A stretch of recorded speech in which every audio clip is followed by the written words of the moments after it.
Hello আমার দুষ্টু প্রিয় মিষ্টি বন্ধুরা তোমরা সকলে কেমন আছো?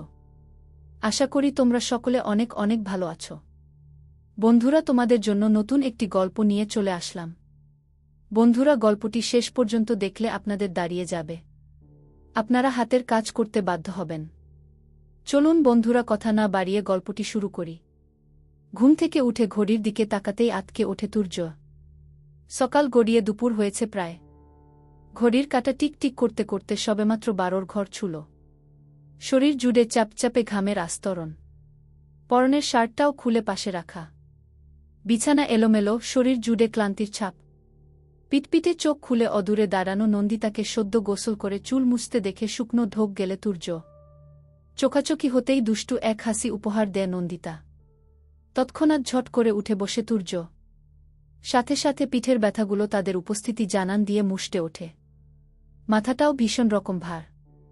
নন্দিতা দ্রুত এগিয়ে আসে। কাছে এসে তুর্জয়ের বাহু ধরে বসানোর চেষ্টা করতেই খানিকটা পিছিয়ে যায় সে। গম্ভীর কণ্ঠে বলে, ছোবেন না আমাকে, লাগবে না কারোর সাহায্যও।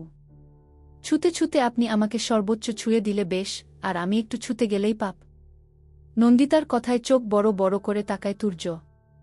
সামান্য কেশে আগের মতোই গম্ভীর কণ্ঠে বলে ওঠে, এগুলো কি ধরনের মস্করা? অয়থা আমি আপনাকে কেন ছুতে যাব? আমার এত দায় পড়েনি গু। দায় না পড়ুক, প্রয়োজন তো পড়েছিল। তাই তো গোটা রাত আমাকে একটু ঘুমাতে দেননি। নিজের সাথে এমনভাবে জড়িয়ে নিয়েছিলেন যেন দুটো নয় একটাই মানুষ শুয়ে গিয়ে। নাহ নাহ না, এটা হতে পারে না। আপনাকে একটা মেয়েকে এভাবে, সম্ভব নয়, কখনোই না।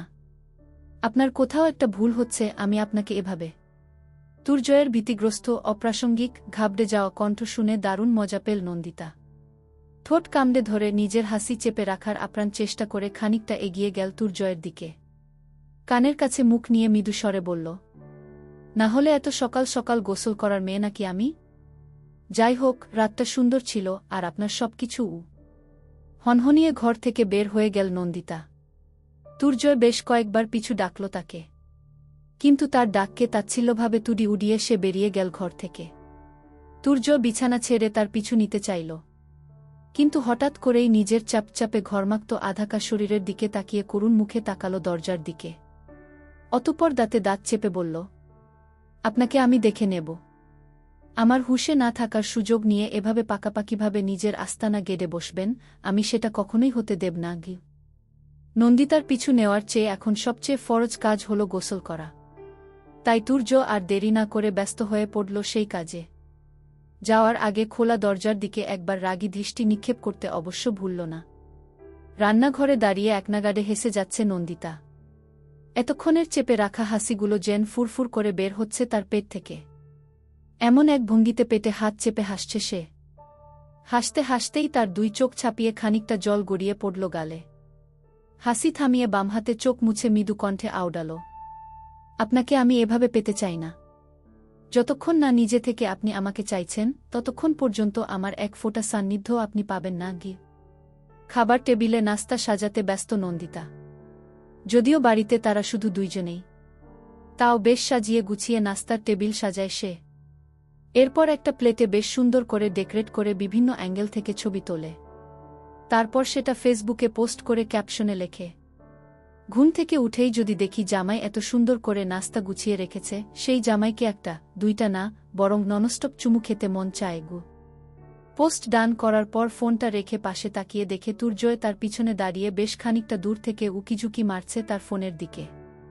নন্দিতা তাড়াতাড়ি ফোনটা লুকিয়ে নিয়ে পিছনে রাগান্বিত কণ্ঠে বলে, অন্যের ফোনের দিকে এভাবে উকিঝুঁকি মারা ব্যাড ম্যানার্স কি?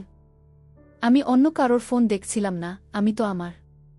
আপনার কিছু না ঘি, না না কিছু মিছু তো একটা। বউ বলে মানেন আমাকে? কখনোই না। তুর্জয়ের ঝটপট উত্তর, তাহলে আমি ফোনে কারোর সাথে চ্যাট করি নাকি অন্য কিছু করি? এসব এত উকিঝুঁকি কিসের আপনার? মিস্টার হাজব্যান্ড কি জেলাস? শেষোক্ত কথাটা বলতে গিয়ে কিঞ্চিত হাসে নন্দিতা। এই কথার সাথে নন্দিতার হাসিটা যেন আগুন ঘি ঢালার মতো কাজ করল। রাগী কণ্ঠে তুর্য বলল, শুধু চ্যাট কেন, আপনি পার্কে বসে বা কারোর বাইকে চড়ে ঘুরতে গেলে, প্রেম করলেও আমার কিছু যায় আসে না। মা আমার জন্য বউ পাঠালেও আপনি আমার কাজের লোক হওয়ার মতো যোগ্যতা রাখেন। এর বেশি কিছু না ঘি। নন্দিতা খিলখিলিয়ে হেসে ওঠে তুর্জয়ের করার পিঠে। হাসতে হাসতেই বলে, যাক, নিজের তবে স্বীকার করলেন আমি কাজের লোক। কিছু কাজে কামে আসি তাহলে লোকের। আপনার মতো দিনরাত শুধু খাই না বসে বসে ঘি। আমি বসে বসে খাই। তুর্জয়ের কণ্ঠে রাগ স্পষ্ট। No doubt. খাবার না পেলে মাঝে মাঝে আমার মাথাটাও খান চিবিয়ে চিবিয়ে ঘি। কে কার মাথা কতটুকু খায় সেটা তো দেখাই যাচ্ছে। এমন খাওয়া খেয়েছেন যে কাজ কাম ফেলে আমাকে ব্যান্ডেজ লাগিয়ে ঘরে বই থাকতে হচ্ছে। অসহ্যও। কাল রাতে যে কতবার আপনি আমার ঠোঁটগুলো খেলেন, আরও কত কিছু যে। স্কপ। তুর্জয়ের মৃদু চিৎকারে ঠোঁটে আঙুল দিয়ে চুপ করে যায় নন্দিতা। তুর্জয়ও এক পলক সেদিকে তাকিয়ে চেয়ার টেনে ব্যস্ত হয়ে পড়ে খাবার খেতে। আচমকা ঠোঁটে আঙুল চেপে ধরা অবস্থায় শব্দ করে হেসে ওঠে নন্দিতা। হাসতে হাসতে বসে পড়ে সে পাশের চেয়ারে। তুর্জয় চোখ ঘুরিয়ে জিজ্ঞাসু দৃষ্টিতে সেদিকে তাকিয়ে থাকে। অতঃপর হাসতে হাসতেই কোনোক্রমে নন্দিতা বলে, আপনাকে দেখে মনে হচ্ছে খাবার নয়, আমাকে চিবিয়ে চিবিয়ে খাচ্ছেন। বেচারা দাঁতগুলো গু। নন্দিতার বেপরোয়া হাসিতে রীতিমতো বিরক্ত তুর্য রাগী কণ্ঠে বলে ওঠে, কথায় কথায় পাগলের মতো হাসতেই পারবে শুধু, ওটুকুই হবে শুধু তোমার দ্বারা। কি দেখে যে এই শোপিসটা মা আমার গলায় ঝোলালো। বিরক্তিকর। রাগের মাথায় তুর্জয়ের তুমি ডাক ঠোঁটে মৃদু হাসি টেনে আনল নন্দিতার। খামখেয়ালি মনে হাসতে হাসতেই নাস্তার প্লেট টেনে নিল সে নিজের দিকে। তুর্জর হতবাক। এমন কথার পিঠেও যে কেউ ঠোঁট এলিয়ে হাসতে পারে তার জানা ছিল না। মাঝে মাঝে তার ইচ্ছে করে মেয়েটার কাছে গিয়ে সামনে থেকে ছুঁয়ে দেখতে। আত্মে মানুষ তো।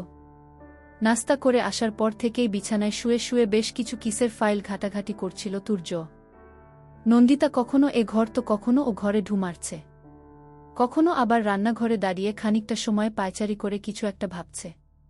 তবুও কোনোমতে তুর্জয়ের দৃষ্টি আকর্ষণ করতে পারল না। সে এমনভাবে কাগজপত্রে ডুবেছে যেন ওটাই বিয়ে করা তার সুন্দরী বউ, যেখান থেকে নজর ফেরানো বারণ। বিরক্তিতে তপ্ত শ্বাস ফেলে ধূপধাপ পা ফেলে এবার ঘরে ঢুকল নন্দিতা। তাও তুর্জয়কে তার দিকে ফিরে তাকাতে না দেখে কানে ফোন চেপে ধরে বেসুরো কণ্ঠে গাইতে শুরু করল, তুমিই আমার জীবন, আমার অন্য কোথাও যাওয়া বারণ। ওগো প্রেমিক, তোমার ঠোঁটের চুমু আমি আর কত খামু। এবার শুধু কাছে আসো, একটু ভালোবাসো। তোমার আদরে লাগেছে কি আমার আম্মু ডাক বাকিউ। তুর্জয় ভ্রু কুচকে সামনে তাকায়। নন্দিতা পুরো ঘরে টহল দিতে দিতে তার সামনে দিয়ে চলে গেল ব্যালকনিতে। ফাইলটা সাইডে রেখে তুর্জয় বিছানা ছেড়ে উঠল। এরপর সোজা চলে গেল ব্যালকনিতে।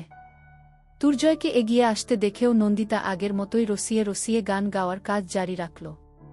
এদিকে তুর্জয় কোনো দিকে না তাকিয়ে নন্দিতার হাত ধরে টানতে টানতে তাকে ঘরের মধ্যে আনল। অতঃপর ঝট করে হাত রাখল তার টি শার্টের প্রথম বোতামে।